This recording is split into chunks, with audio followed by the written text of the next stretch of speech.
This afternoon, a reporter asked President Trump about Hunter Biden being in South Africa. As usual, when we hear South Africa here at Chris Wyatt Reports, we pay attention. Sir, there were 18 Secret Service agents protecting Hunter Biden in South Africa this weekend. Who's paying for that, and do you plan to revoke the Secret Service protection? 18 Secret Service agents for a convicted felon on vacation in South Africa. Something tells me this is not going to go well. Well, we have done that with many. I would say if there are 18 with Hunter Biden, that will be something I'll look at this afternoon. Okay? Sir? I just heard about it for the first time. Trump just heard about it for the first time. Now, this occurred around 2:30 this afternoon Eastern Standard Time. It's about 6 hours ago right now. Sounds like the Trumpster had no idea about Hunter's whereabouts. Well, family members can, and as a matter of courtesy and practice, they do have Secret Service protection details for up to 6 months after a former president has departed office. Now, something tells me Hunter is about to lose his VIP lounge privileges about 4 months early. Where is he exactly? In South Africa. In South Africa. And South Africa, you know, is on a watch list. You know that. South Africa is on a watch list? Say what? A watch list? What's this? Cyril Secretary is working closely with D.C. to repair diplomatic relations. Somehow, that doesn't ring true after hearing President Trump's response to the reporter's question. Because what they're doing to people is brutal. And I've stopped having money go to South Africa. You know that. Billions of dollars. So he's in South Africa. That's very interesting. All right, I'm going to take a look at that. Thank you very much. Man, oh man. So Hunter's in South Africa. Very interesting. Trump's going to have to take a look at that.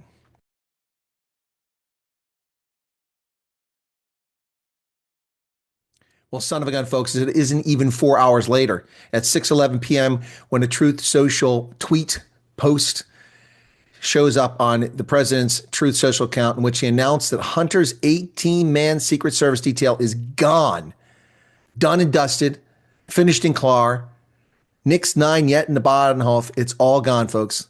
As is Ashley Biden's 13 agents. Can you imagine that?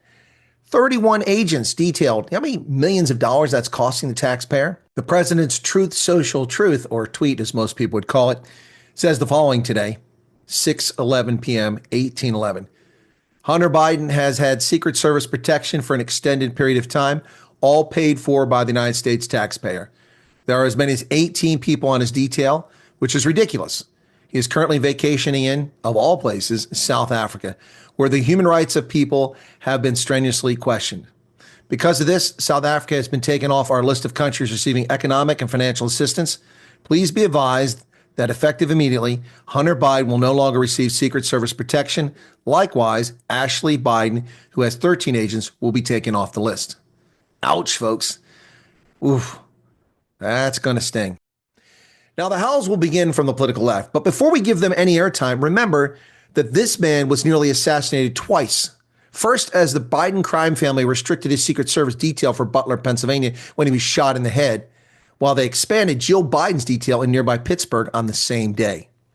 The Biden regime's jackbooted thugs deemed a former president and current opponent of the president for the office of the president to be less important than an education PhD first lady. Now, Trump removing those agents needs to be considered in that light before any moaning from the political left begins. The left should also be far more concerned that Hunter Biden will lose his bogus pardon and face federal prosecution for his crimes now that Trump has made the case that the auto pen is not a pardon. Folks, even when South Africa doesn't intentionally poke the bear, Pretoria still managed to get itself in DC's crosshairs. Things are not looking good for South Africa. After years of insults, slights, and intentional actions to undermine U.S. national interest, the ANC's chickens have come home to roost. Ramaphosa was correct. It does, in fact, seem that South Africa matters to the United States. Unfortunately, not in the way that Cyril thinks. It's not about platinum. It's not about trade. It's not about aid. You have reached the president's desk and got his attention for all the wrong reasons. Well, so Ibrahim Rasool, thank you for your stupidity. Things continue to go south for South Africa vis-a-vis Washington, D.C. and diplomatic relations. Cheers, folks.